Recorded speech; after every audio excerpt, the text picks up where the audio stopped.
What is my viewer Spang here, bringing you another viewer submitted replay. This time it is from Beast. Haven't seen one from him in a little while here.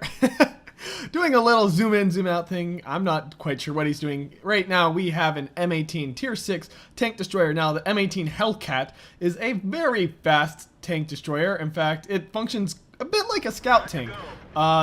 Looking at the teams here, pretty even tier 6s for tier 6s, 5s for 5s, you know. Ever since this new matchmaker system came out, the matches seem to be a little more well-rounded. There we go again, him zooming in and out. I'm not quite sure what he's doing there, but you know, just one of those weird quirks people have when they play, I suppose. Now, he does have a new computer. He told me he just recently upgraded his computer, and he is very happy with it. You know, he's getting very high frame rates, which makes him a very happy tanker. And here you see he's kind of using the M18 in a scout capacity, getting a decent shot off at that Panzer III-4, actually.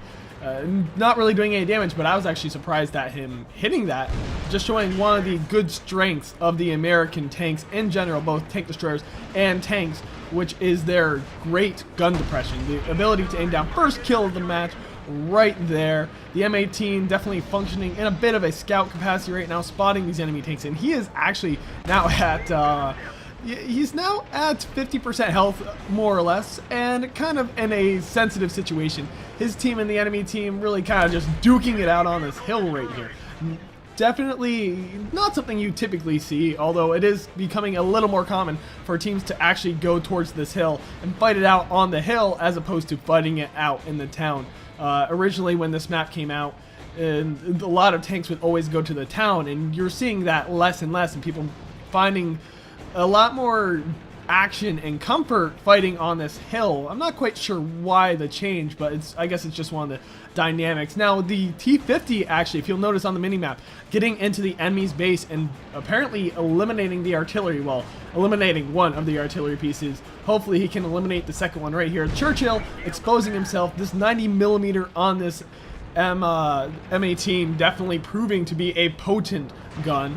He is a tier 6 in a tier 6 battle, so he definitely is one of the forces that will strongly determine what happens this match. He's already got 2 kills, going for a third here, trying to really get into the action now. The average damage on this gun is 240, so, and it has 160 penetration. Definitely a decent gun when you compare it to the other tanks of its tier. Getting through the gun mantle apparently there. That's something to not really scoff at. I'm surprised he was actually able to do that. That Churchill dying to artillery. His team now winning by a large margin, up by 3 tanks. So right early on and continuing forward, his team having a strong advantage. He's got 3 of his team's 7 kills, definitely doing well for himself. Now, he did ask me what I thought of the T-25/2, and to be honest, I haven't really had that much exposure to either fighting them or talking to people who have them. I don't have one myself, so I'm not really sure quite. Ooh, getting a little eager on the shot there. Maybe should have waited to actually get that. And here we go. He's not really utilizing the M18 speed, but he is kind of utilizing its maneuverability here to pop up, take those shots, and then fall back. The M18, for those of you unaware, has paper armor. It really has 0 chance to bounce any shells. So, like I said, really functioning kind of like a scout with a large gun. So, a bit like a Chaffee, I suppose. The KV-1S proving to be difficult, but as I was saying before, the T-25/2, I'm sorry, I don't really have that much experience with it. I know it has a pretty decent gun. I guess it's overall, I don't really fear them, but that's because most of the time if I'm in a tier 7 match, I'm fighting either as a tier 7, I don't know. T-25/2s, I'm guessing, are pretty much like any other tank. Once it's fully upgraded, it is a force to be reckoned with. But as you'll notice, Beast here got his 4th kill a while back, and now getting his 5th kill, doing very well for himself, just kind of popping over this hill, and like I said, really utilizing that maneuverability that this scout tank, this tank destroyer has. Now, he's moving in, kind of going off to the enemy's base. You know, that's pretty much all that there is left. His team's still winning, never really losing their advantage, even since early on. And this M3 Lee kind of proving to be a bit of trouble for this T150. Not really because he's doing too much damage, but because he's spotting the T150. And yes, I believe he did get 1 shot off, and on him, or maybe 2.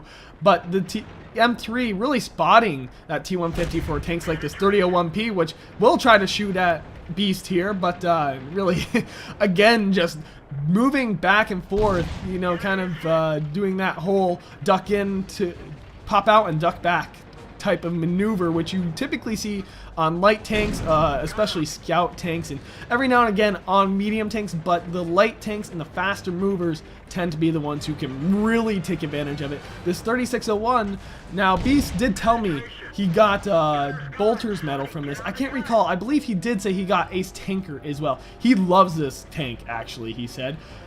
Basically because this 90mm gun, as you have seen, it is a potent weapon. Ooh, barely surviving there, 29 HP. He is up to 7 kills, so there's that Bolter's I was talking about. And a 38 NA will manage to actually kill him right here. He tries to take a shot and do a good amount of damage to it before he goes, but the 38 NA apparently proving to be a bit more of a potent weapon than I previously believed. I still do own mine, but it's been a while since I played it. Wow. But, you know, if you recall a match or two back, the T50, I think that was 2 matches ago, the T50 match, basically Panzer 38 NA proved to be the demise of Minnow, and the 38 NA proving to be the demise of Beast here. So, the 38 NA is apparently severely underestimated by me and everyone else. An M7 tank kind of trying to do what he can. Wow, apparently a lot of shots missing. The T49 saying no Top Gun. Not sure what he's talking about there. Who was he talking to? That really makes no sense to me. Now, Beast, if I had to guess, judging by his experience, not running premium is, especially considering he got 7 kills, I would expect, at least with a premium account, to get approximately 1,500, maybe 1,700 or 1,800 experience credits. Again, a little low for what I would expect for a premium, so I am almost certain he is running a standard account. Now, personal achievements, he almost ran out of ammo there towards the end. 22 shots fired, 18 hitting the target, so decent accuracy. Can't really fault him for missing too much, although he should have probably waited for a shot here or there. That T50 early on, managing to actually take out that enemy's artillery. Not sure how large of a factor that was, especially because I tend to kind of not really give lower tier artillery that much of value. For those of you who have not played low tier artillery, tiers 3, 4, and 5 artillery tend to be a bit weak, at least as I've noticed. I've been playing tier 4 artillery for a little while now, trying to earn my tier 5 French arty, and it really just proves to be hard to really get any damage with. I typically find myself hitting for less than 100 and even occasionally less than 50 hit points, so really hard to use. Anyway, as you see, Top Gun going to Beast here, Confederate going to the Su-85 on his team, and Confederate, you know, in my opinion, just as valuable as Top Gun. You know, those basically it's saying you hit just as many tanks as someone else who got Top Gun, but you just weren't the guy who finished him off. So definitely proving to be valuable. Steel Wall going to the 3601 on his team too. Wow, pretty much every award here going to his team, except I believe for that that T49, was that on his team? Yeah, wow. Every single battle hero going to his team. So that's just proving to show exactly why they won. It's not the largest margin, but it is a large margin. Anyway, I believe I've babbled on enough about this match. There is one thing I will say. If you have not noticed, I'm moving up to 2 replays a day, at least until I can get through this massive backlog of viewer-submitted replays. Now, don't take this the wrong way. I still want you to send those in. spanglereplays@gmail.com, email in the description. But I do have to start upping the number of replays I am doing just so I can get through them in a timely manner.